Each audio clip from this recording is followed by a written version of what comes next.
अस्सलाम वालेकुम dear students. आज का हमारा जो टॉपिक है that's about the classification of drugs.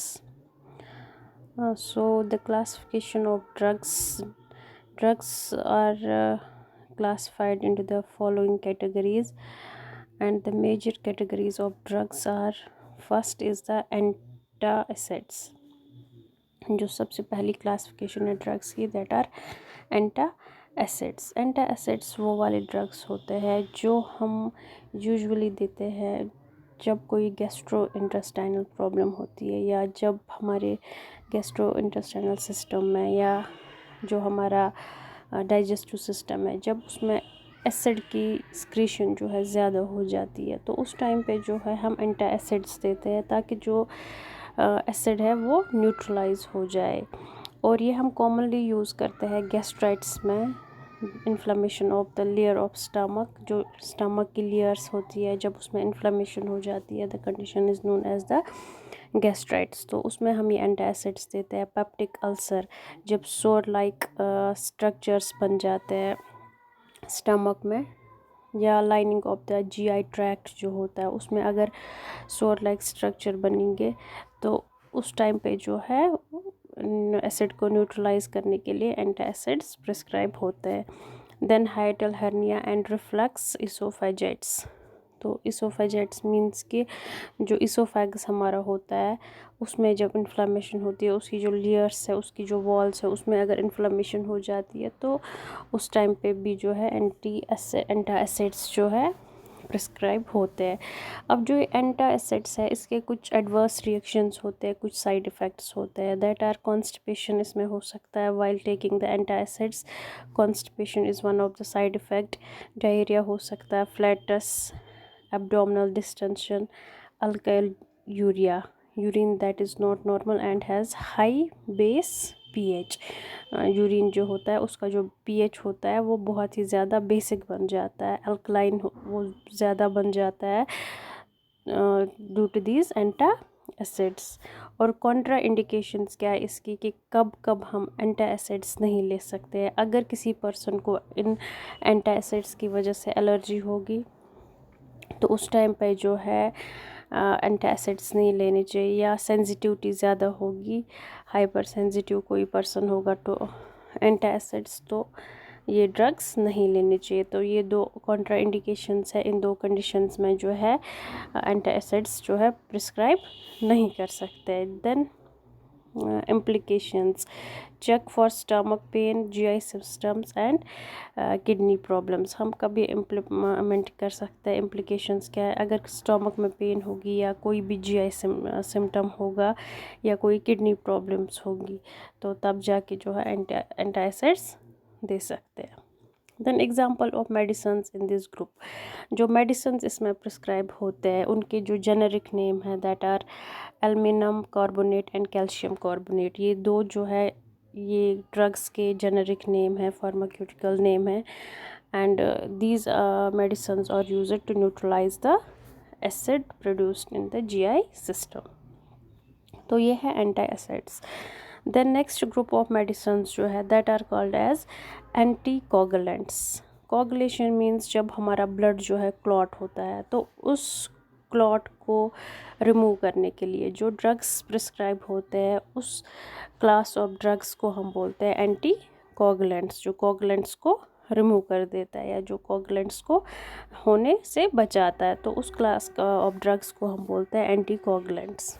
और ये जो एंटी कोगुलेंट्स है ये हम कॉमनली यूज़ करते हैं हार्ट अटैक में। अगर हार्ट अटैक होता है, या मायोकार्डियल इन्फ्रैक्शन अगर हो जाएगा, उसमें क्या हो जाता है, टिश्यूज़ तक जो है प्रॉपर ब्लड सप्लाई नहीं पहुंचती है, और कभी कभार चांस होता है कोगुलेशन का, ब्लड कोगुलेशन का। तो वो कोगुलेशन प्रिवेंट करने के लिए हम उस केस में क्या करते हैं, एंटी कोगुलेंट्स प्रोवाइड करते हैं पेशेंट्स को।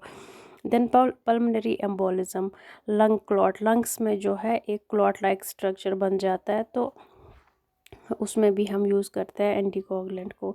Deep vein thrombosis, deep vein thrombosis means जो हमारी वेन्स होती है उनमें कहीं कहीं पे क्लॉट बन जाता है, ब्लड क्लॉट बन जाता है, और ये जो है ये डीप वेन थ्रोम्बोसिस ये ज़्यादातर पाया जाता है लेग्स की जो वेन्स होती है उनमें, ड्यू टू एनी इंजरी। अगर कोई इंजरी होगी तो तब चांस होता है डीप वेन थ्रोम्बोसिस होने का, या कोई इन्फेक्शन होगा उस टाइम पे डीप वेन थ्रोम्बोसिस जो है हो सकता है।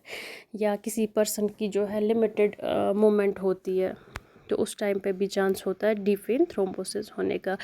तो उस डीप वेन थ्रोम्बोसिस को भी प्रिवेंट करने के लिए हम एंटीकोगुलेंट्स देते हैं। Then disseminated intravascular clotting syndrome, इसमें क्या हो जाता है, अगर कोई डिज़ीज़ होती है हमारी बॉडी में या कोई इंजरी होती है हमारी बॉडी में, तो उस टाइम पे क्या होता है पूरी बॉडी में जो है क्लॉट्स बनना शुरू हो जाते हैं, छोटे छोटे क्लॉट्स बनते हैं जो हमारी ब्लड वेसल्स होती है, स्मॉल ब्लड वेसल्स जो हमारी होती है उनमें कुछ क्लॉट्स बनते हैं, और उस कंडीशन को हम बोलते हैं डिसेमिनेटेड इंट्रावेस्कुलर क्लॉटिंग सिंड्रोम। तो ये डिसेमिनेटेड इंट्रावेस्कुलर क्लॉटिंग सिंड्रोम में भी एंटीकोगुलेंट ड्रग्स जो है प्रिस्क्राइब होते हैं, ताकि अगर कोई पर्सन जो है इल है या किसी पर्सन में कोई डिज़ीज़ है जो क्रोनिक डिज़ीज़ है या लॉन्ग टाइम से किसी को कोई डिज़ीज़ है, तो उसमें जो है ये प्रिवेंट करने के लिए हम एंटीकोगुलेंट्स देते हैं ताकि उसकी जो ब्लड वेसल्स है उनमें क्लॉट्स ना बने। And atrial fibrillation, atrial fibrillation में क्या होता है, जब हार्ट को कोई डैमेज होता है या हार्ट में कोई प्रॉब्लम होती है उस टाइम पे जो है ब्लड सप्लाई प्रॉपर नहीं होती है, हमारे जो एट्रिया होते हैं वो प्रॉपरली ब्लड को पंप नहीं कर पाते हैं, उसकी वजह से भी जो है क्लॉट्स बन सकते हैं। तो इस कंडीशन में भी जो है एंटीकोगुलेंट्स प्रिस्क्राइब होता है। And it is also used with kidney dialysis, जब डायलिसिस होता है, डायलिसिस एक ऐसा प्रोसीजर है जिसमें हम क्या करते हैं, किडनी से जो है ब्लड को रिमूव करते हैं, देन उसमें जो भी वेस्ट प्रोडक्ट्स होते हैं या एक्स्ट्रा फ्लूइड उसमें जो होता है उसको हम एक मशीन के ज़रिए जो है उससे रिमूव कर देते हैं उस ब्लड से। देन जो क्लीन ब्लड होता है उसको वापस हम एडमिनिस्टर करते हैं ह्यूमन बॉडी में, वो होता है डायलिसिस। तो इसमें भी क्या करते हैं हम एंटीकोगुलेंट्स यूज़ करते हैं, क्योंकि during the process this dialysis process जब तक हम जो है ब्लड ह्यूमन बॉडी से निकालते हैं देन मशीन में डालते हैं फिर, तो इस पूरे प्रोसेस के ड्यूरिंग या इस पूरे प्रोसीजर के ड्यूरिंग जो है ब्लड क्लॉट नहीं होना चाहिए, तो इसलिए हम पेशेंट्स को एंटीकोगुलेंट्स देते हैं। Then the adverse reactions and side effects क्या है, हेमरेज हो सकता है, मतलब कभी कभार जो है ब्लड लॉस होने के चांसेस है इनकी वजह से। Diarrhoea is the another adverse effect, fever हो सकता है, rash and blood disorders depending upon the drug, या रैशेस हो सकते हैं इसमें, या ब्लड डिसऑर्डर कोई हो सकता है, ये डिपेंड करता है कि कौन सा ड्रग हम पेशेंट को दे रहे हैं, कौन सा एंटीकोगुलेंट ड्रग हम पेशेंट को दे रहे हैं। देन द कॉन्ट्रा इंडिकेशंस, अगर किसी पेशेंट को जो है ब्लीडिंग डिसऑर्डर्स है, फॉर एग्जांपल हीमोफीलिया है या लुकीमिया है, तब उस कंडीशंस में हम एंटीकोगुलेंट्स उसको नहीं दे सकते। या अल्सर्स है, जो स्वर्स वगैरह होते हैं वो नहीं दे सकते, या अदर कोई ब्लड प्रॉब्लम है वो नहीं, तब हम एंटीकोगुलेंट्स नहीं दे सकते हैं। नेफ्राइट्स, इन्फ्लेमेशन ऑफ द किडनी अगर होगी, किडनी में कोई इन्फेक्शन होगा उसकी वजह से अगर किडनी में इन्फ्लेमेशन होगी तो तब भी हम जो है ड्रग ये एंटीकोगुलेंट्स नहीं दे सकते हैं। Then endocarditis, inflammation of inner part of heart, अगर हार्ट के जो इनर पार्ट में कोई इन्फ्लेमेशन होगी या इन्फेक्शन होगा तो उस टाइम पे जो ये ड्रग है anticoagulant, these are contraindicated in these situations, in these conditions. और ये हम कब दे सकते हैं, observe for bleeding like blood in mouth, blood when the person shaves, black stool occult blood, ecchymosis, black and blue marks etc. Check the BP, it could be too high। तो इन situations में जो है, इन conditions में अगर blood mouth में होगा या जब पर्सन एक शेव करता है उस टाइम पे ब्लड आएगा या स्टूल के साथ ब्लड होगा, तो उस टाइम पे जो है हम एंटीकोगुलेंट्स दे सकते हैं।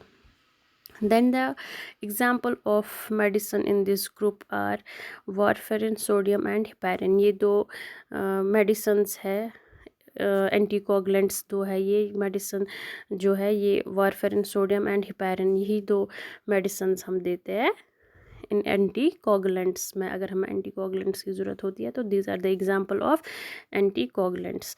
नेक्स्ट क्लासिफिकेशन हम इंशाल्लाह कल पढ़ेंगे। अल्लाह हाफिज़।